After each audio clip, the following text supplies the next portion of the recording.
hopefully enough people have broken that down and destroyed that stereotype of philanthropy. I see it as one of the most important components of our society. Hello and welcome to this week's episode of the Tiff and Tony Show. Good morning to this week's episode of the Tiff and Tony Show. And today we're joined by Dan McKegney. Dan, good morning. How are you? Doing well, Tony. Thanks for having me and bringing this forum together. Yes, it's our pleasure to do this. We're hoping that we can influence a lot of kids through this type of interaction, because we believe that kids can't aspire to what they don't know exists. And so when kids get to understand there are different jobs out there and different kind of career paths, then it could open their eyes to doing something a little bit different. We're going to jump straight in. Dan, tell us what you do and how you got to achieve the level of success you're currently experiencing. Sounds good. A big one to start. I like it. I started my career working in different youth development focused organizations, philanthropic, grant funding, community development, all different sides of that. Along, that path, it was really, being motivated about mission-driven organizations that I worked with and partnered with. That was really the rocket fuel for me to work so hard. But the hardworking part, that's kind of the easy part. I think that I've found success always kind of leaning on a different style, having my own style and communication, doing things a little bit differently among the leadership teams that I worked with. But much more specifically, it was about finding, the right people to ask the right questions, not approaching it like kind of a investigative journalist or something like that, not just firing off questions with a clipboard, but rather to be very clear about, asking some questions about their business goals or their charitable goals, and where those may overlap with the organization I was working with. In youth development, sponsorship such a big component for leadership teams, and you have to be creative and do things a bit differently, propose new ideas. The big thing that I heard there was kind of that thinking out of the box thinking, but then also curiosity. I could hear that curiosity played a big part in getting to where you are today. How do you think curiosity can lead into the development of success? It's about kind of assessing what people's needs are and aspirations, and trying to find some balance between the two. So it's about kind of curiosity around the right formulas that are going to help a philanthropic group, help get more kids access to really important programs, but that the formula includes not just a corporate sponsor that's going to write a check, but that one that's kind of sees their business goals overlapping with the organization. I needed to see some of the mentors in my life, sitting side by side with them at meetings, countless meetings, before I started to diagnose, this is their strategy. This is how they're not saying we need 50 grand for the title. They're saying they're building up the value that would come with that. Kind of that interpersonal skills, the understanding of the social awareness is a big key that Pure Game talks about with kids. And it's part of our social and emotional learning concept. But social awareness and interpersonal skills, how important have they been to your creation of your success that you're experiencing?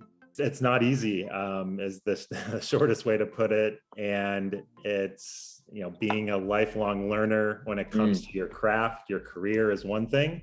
Being a lifelong learner about your self-awareness first is kind of this important step that maybe when I was younger, I did not give the right amount of attention to, and it took time to kind of learn where I have some foundational values that are kind of security, and all the things that means, and then aspirational values of wanting to make sure my work was achieving some bigger goals, even if it's day by day chipping away tiny bits towards some bigger goals. For me, I needed kind of my awareness to be defined pretty clearly. And I was doing it in a bit too of an implicit fashion at first. I was not attending to both sides. Starting to get to achieving more of my goals, I was noticing how much I was compartmentalizing, one or the other, not having them both in balance, the foundation, the security, as well as my work going to some bigger purpose. Thank you. A personal question now, thinking about your goals and your self-awareness, what is one practical tool that our listeners can take away? What is one tool that you've used to gain more self-awareness and create that balance between the foundation, as you said, and the aspirational goals? To not be intimidated. And I think to back up a step before that, there's kind of the doing my homework, and it builds my confidence in what I'm bringing to the table, or what the organization I represent brings to the table, where it might gel with whomever I'm getting to know or building a partnership with, or maybe selling something, even if it's a donation. I was, in most cases, the first decade of my career, the youngest person in the meeting, in the boardroom, at the program site, and the confidence helped me kind of not be intimidated. Otherwise, I wouldn't have asked the right questions, or I would have been intimidated to ask the questions to the right people as early as I did. And so I really want to emphasize that as much as anything, is that to do your homework, build your confidence, have reasons why you're not intimidated. Don't be blind about it. But on the other hand, people want to have people curious about them or work with you. There's such a collaborative spirit in the business world, not just on the philanthropic side. And so there shouldn't be the same level of intimidation I see in a lot of people. Some good information there. Philanthropy, what is it, and why should more people be involved with it? I think there's a traditional view that philanthropy is a nice extra thing that certain people are able to contribute to, and hopefully enough people have broken that down and destroyed that stereotype of philanthropy.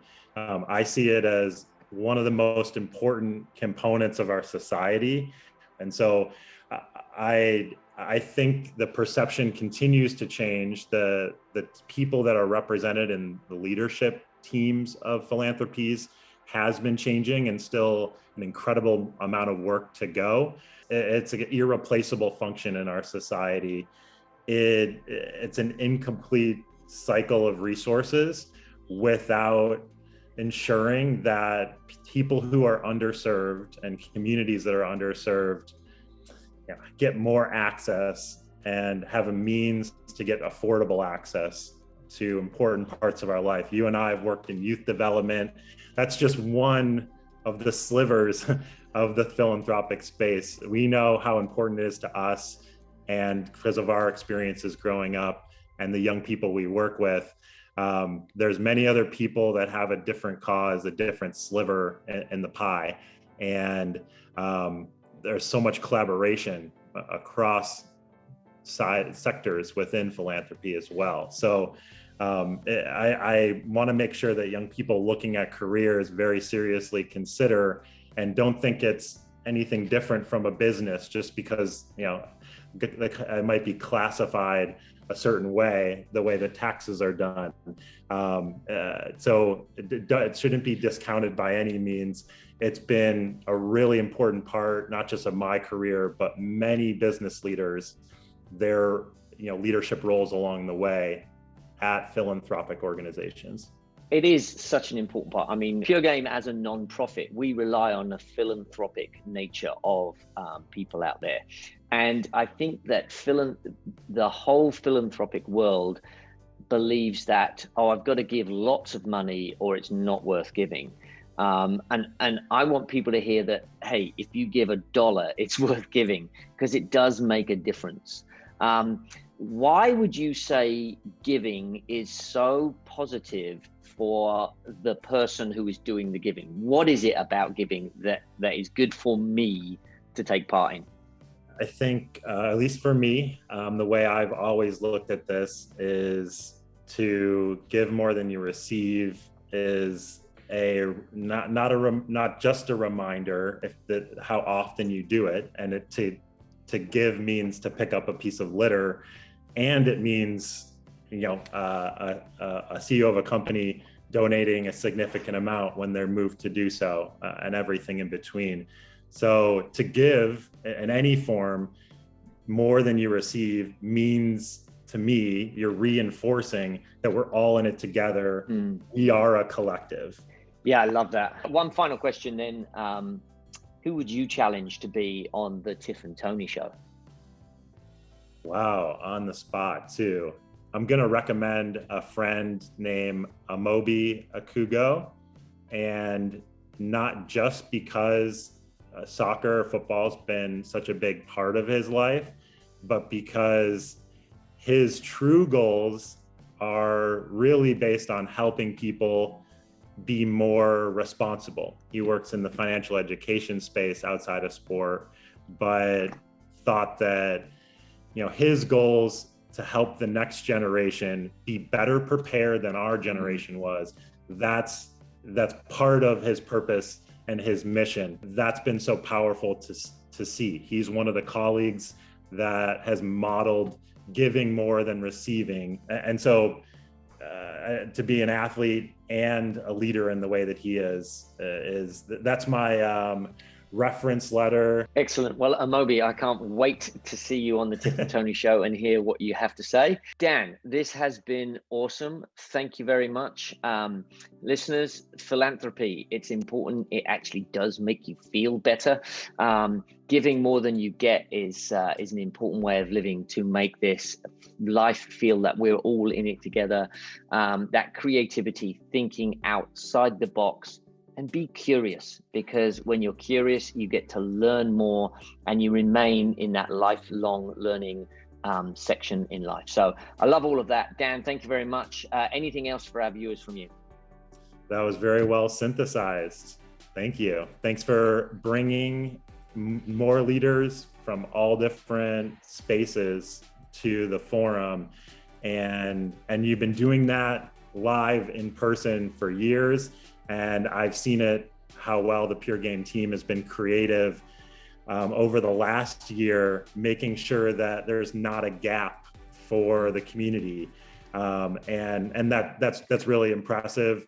And it shows the adaptive leadership on your nonprofit, but also many other partners in the community as well, that weren't stuck in their ways at all when it came down to it, when they were tested. So thanks for keeping, again, those gaps non-existent despite what's going on in our world. Well, thank you, Dan. Thank you, everyone. We'll see you in a couple of weeks. Thanks. Thank you so much for joining this week's episode of the Tiff and Tony Show. We hope you feel encouraged and motivated to keep growing with us. If you like what we do here at Pure Game, one of the best ways you can support us is by liking and sharing this video with your friends on social media. You can also subscribe to our YouTube channel using the button directly below this video on YouTube, and you can donate at our website, www.thepuregame.org. And with that, we'll see you right back here